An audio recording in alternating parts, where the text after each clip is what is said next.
answer the door. And yeah, sometimes when my aunt brings it up now, I still kind of, what are you talking about? But when my mother passed away in April, number one, my mother told me when we was in that emergency room, she was tired and she wanted to go home. And when she said she wanted to go home, I'm thinking she wanted to come back here. Right, home. to the physical address. I get it. And I kept saying, no, Mommy, you can't go home because I can't take care of you. We need to find out what's wrong with you first. And then when she turned her head and then cried, and I sat down, and that's when I realized that's what my mother was talking about. She wanted to go home to her Father in heaven. Her work was done. My aunt said to me after my mother's funeral, she said, in January when your mother was sick and the doctors didn't think that she was going to make it. When she did make it, she said she wasn't ready to go because she didn't think that you would be able to continue on. And she wanted to make sure that I was okay. That you were okay. Right. And I guess as when I saw that moment when my mother was at death's door, I got myself together mentally. And when April came, she probably said, you know what, Lord, my daughter is ready. She don't need me anymore. So yeah, I feel as though her work was done. It's just like when babies died.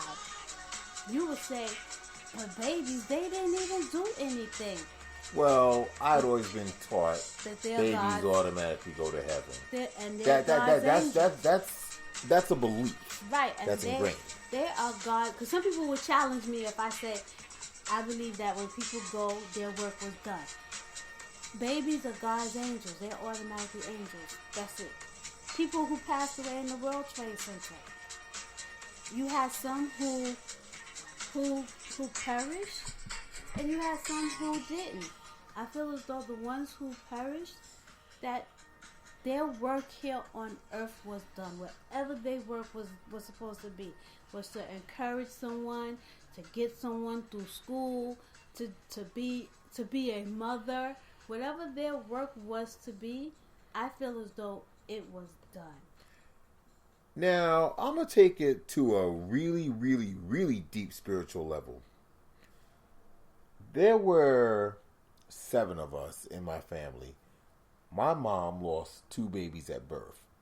And, not looking for sympathy, she would have lost me because I actually was premature. But, let's just say her faith prevailed.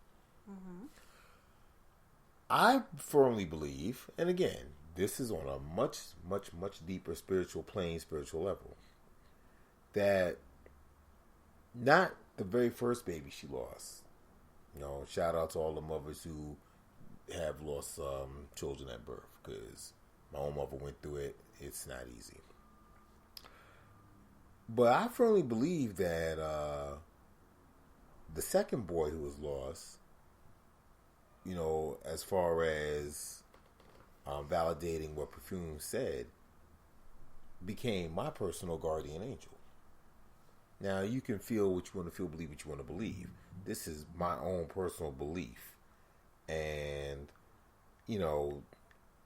all I could say is that I have conversations with God on a regular basis, even if they are through my spiritual guidance, aka my guardian angel. Now, let's see how that plays into what you're laying out there as far as babies going to heaven, work being done. Yeah, because like you said, when babies, they haven't done work. They wasn't, in my crazy world, I'm paraphrasing, they wasn't assigned work. Right. But they become someone's guardian angel. Okay. They lead you, guide you. Sometimes we don't even know who our guardian angels are. You're right. I remember, and I do believe that everyone do have a guardian angel. Okay. I honestly do believe that. I'm going to cut you off for a hot second. What about atheists? You believe that they also have guardian angels? Yes. And you know what? That old joke. Let an atheist go through some trials and tribulations, and the first thing they say is, "Oh God, oh Lord." So yeah, because I remember, and when I came home and I said this to my mother, and she was like, "Why does it upset you?" I guess because I liked him. It used to be this guy I used to work with, and I really liked him. He was a supervisor, and I found out that he was an atheist. Wow. Okay. And that broke my heart. Of course. And to this very day, I can't explain why that broke my heart. And how I found out, he used to work at in the World Trade Center when 9/11. And when I first worked at the job that I am at, a lot of them, all of them are 9/11 survivors. And he said, "Where was God then?" And I said, God was right there. I said, because, yeah, it was a tragic on that day, on what happened. And I mean, if you sit and you think about it and you saw what happened and everything, and if you know people personally who went through it, sit in your own tent and just thank God, because you know what? It could have been much, much, much worse. Well, 9/11 is one tragedy, but there's been throughout history so many others, and tragedies to this day still continue to happen. Mm-hmm. You know, we don't have to rehash all the shootings that have gone on, you know, in the past year alone. However, what about, let's say, the Hindenburg? That was tragic. What about the Great Chicago Fire? That was tragic. A lot of people lost their lives. What about earthquakes, you know, and wildfires? Wildfire going on in Australia right now. Not, if I'm wrong, you know, excuse me. Not too many people are dying, but still, animals are dying, and land is being charred. You know, fires occur daily, unfortunately, and people lose their lives. Maybe one person, maybe 2 or 3. You know, murders. Oh, and I have to put this out there as well. These attacks against Jews, this anti-Semitism has got to stop. It's got to, and I'm specifically speaking to Black America. I mean, racism is across the board, anti-Semitism is across the board, and I could go on and on. But when I look at the news, who are the ones that are committing these atrocious acts? Us Black folks.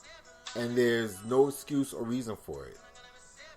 You know, many Jewish leaders have asked the same question that I'm going to throw out there in podcast land. Why the hate? What's the catalyst for it? What is the reason for it? Give me a break. You know, you can find better things to do with that negative energy than attack, you know, people of a different religion or faith. You know, take that negative energy. As a matter of fact, I'm not even going to say it. I'll save that for another separate podcast. I know what direction I'm going in, where I'm headed, but I'm also going to sort of take a sidebar to that and say there's also no excuse for these police officers to be lying or committing racist acts themselves. With that being said, if you want to talk about holding people to a much higher standard, then police chiefs and police commissioners across the nation, when these cops go off the deep end, like the cop who attacked the family in Tennessee, they need to be fired. No questions asked and no exceptions. It's like what are you as a leader afraid of by not firing that cop or not terminating him? You know, let's be real as real gets. You're not doing anybody a favor by keeping them on the force.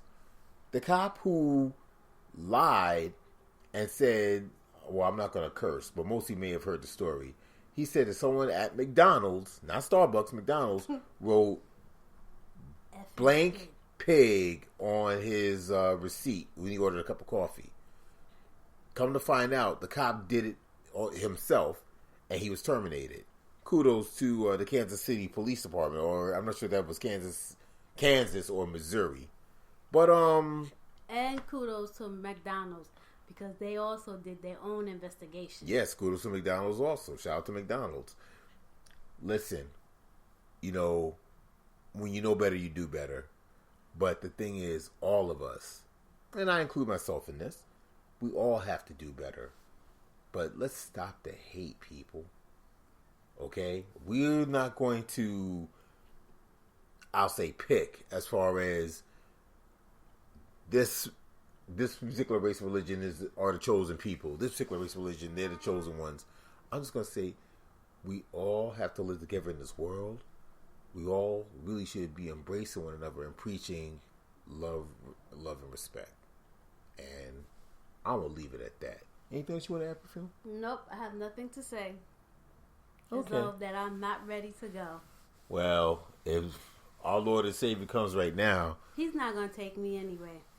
I used to always tell my mother, he used to always say, no, you stay right here. You still got to work on your Christianity. That mouth of yours, that attitude of yours, you still got to stay here. So I am not ready to go. It's all right. It's all right because you won't be doing any of those things in heaven, and you know that. I got work. I still got work. I still got work on my Christian walk.